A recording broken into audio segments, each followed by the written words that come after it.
Hello everybody, welcome back to my YouTube channel. In this video, we will learn about attribute closure in DBMS. So, what is attribute closure? Attribute closure is used in functional dependency to find all the attributes that can be determined from a set of attributes. मतलब कि हमें जो given attribute है, for an example x, इससे हम और कौन से attributes derive कर सकते हैं by using the functional dependency. So representation of attribute closure is X और एक्स के ऊपर एक्स की पावर पे हम यहाँ पे क्या लगा देते हैं प्लस. ठीक है, तो इसे हम ऐसे रिप्रेजेंट करते हैं. All the attributes that can be derived from x using functional dependencies are called attribute closure of the attribute. ठीक है, so why attribute closure is important? Attribute closure helps to find candidate keys. हम ये अभी हम next video में concept पढ़ेंगे keys का, तो ये हमें हेल्प करती है फाइंड करने में कैंडिडेट्स की. ठीक है, check whether a dependency is valid और नॉट, और चेक करने में हेल्प करती है कि डिपेंडेंसी मतलब कि जैसे कि एक्स एट्रीब्यूट है वो वाई पे डिपेंड है या नहीं, मतलब डिपेंडेंसी दो एट्रीब्यूट्स के बीच की डिपेंडेंसी को चेक करने में हेल्प करती है. नॉर्मलाइज टेबल्स है ना, नॉर्मलाइजेशन में भी यूज होती है. ये अभी हम आगे कॉन्सेप्ट पढ़ेंगे, उसमें हम नॉर्मलाइजेशन पढ़ेंगे, उसमें हम इस चीज का यूज करेंगे. अंडरस्टैंड डिपेंडेंसी रिलेशनशिप, कि एट्रीब्यूट के बीच की डिपेंडेंसी रिलेशनशिप को भी फाइंड कर सकते हैं. ठीक है, for an example, the first example is, हमें रिलेशन दिया हुआ है ए बी सी डी. ठीक है, ये समझिए कि ये रिलेशन स्कीमा दिया हुआ है जिसमें ये एट्रीब्यूट्स है और ये रिलेशन हमारा जो टेबल है उसका नेम है. ठीक है, R A B C D. ठीक है, इसको ऐसे रिप्रेजेंट करते हैं. तो ये हमारे हो जाते हैं एट्रीब्यूट्स और ये हो जाता है हमारा रिलेशन. रिलेशन मतलब हमारे टेबल का जो नेम होता है वो होता है आर. ठीक है, फंक्शनल डिपेंडेंसी. अब फंक्शनल डिपेंडेंसी हमें गिवन है कि A determines B, B determines C and C determine D.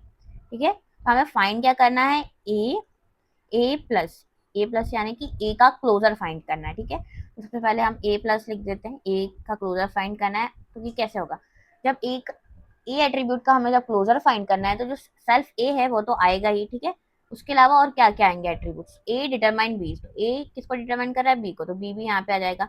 अब यहाँ पे क्या है, ए बी, और बी किसको डिटरमाइन कर रहा है, सी को. ठीक है, तो यहाँ पे सी भी आ जाएगा. और सी किसको डिटरमाइन कर रहा है, डी को, तो यहाँ पे डी आ जाएगा. तो ए का क्लोजर क्या हो जाएगा, ए बी सी डी. ठीक है, तो ये हमारा हो जाएगा ए का क्लोजर. एग्जाम्पल नंबर 2, हमें रिलेशन दिया हुआ है आर जिसमें एट्रीब्यूट्स है ए बी सी डी ई, और इसकी एवरेज क्या गिवन है, A determines B, B determine C and C D determine E. तो हमें क्या फाइंड करना है, ए का क्लोजर मतलब ए प्लस है ना, ए का क्लोजर फाइंड करना है. तो ए सेल्फ ए एट्रीब्यूट तो आएगा ही. अब ए से हम क्या डिटरमाइन कर रहे हैं, बी, तो बी भी आ जाएगा. बी से क्या डिटरमाइन कर रहे हैं हम, सी, तो सी भी आ जाएगा. फिर यहाँ पे हम सी डी से ई डिटरमाइन कर रहे हैं.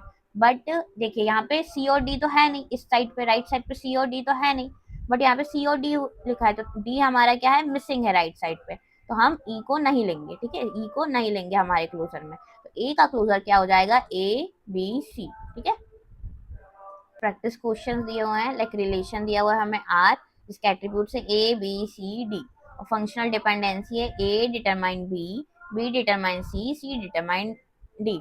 ठीक है, तो अब हमें क्या फाइंड करना है, बी का क्लोजर. तो बी प्लस ऐसे हमने रिप्रेजेंट कर लिए. सेल्फ बी एट्रीब्यूट तो आएगा ही, और बी के साथ क्या जाएगा, बी किसको डिटरमाइन कर रहा है, सी को.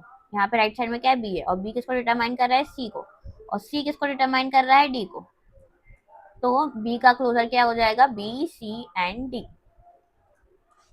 सो the next question is relation R and attributes A, B, C, D, E, and functional dependency is A determine B, C determine D, and D determine E. तो हमें क्या फाइंड करना है, A का क्लोजर फाइंड करना है. ठीक है, A plus is equal to self A तो आएगा ही. A से हम और क्या डिटरमाइन कर सकते हैं. ठीक है, तो A से हम B C डिटरमाइन कर रहे हैं, B C. अब C देखते हैं, तो C से हम क्या, C है यहाँ पे राइट साइड पे, तो यहाँ पे हम देखेंगे C क्या डिटरमाइन कर रहा है, सी हमारा डी डिटरमाइन कर रहा है, तो वो भी हमारे क्लोजर में ऐड हो जाएगा. और डी क्या डिटरमाइन कर रहा है, डी ई डिटरमाइन कर रहा है, तो ई भी हमारे क्लोजर में आ जाएगा. तो इसका आंसर क्या हो जाएगा, closure of A is A B C D E. Okay, so the next one is relation दिया हुआ है आर, एट्रीब्यूट्स दिए हुए हैं पी क्यू आर एस, ठीक है। और फंक्शनल डिपेंडेंसी दी हुई है P determines Q, Q determine R, R determine S, और हमें फाइंड करना है पी का क्लोजर, ठीक है।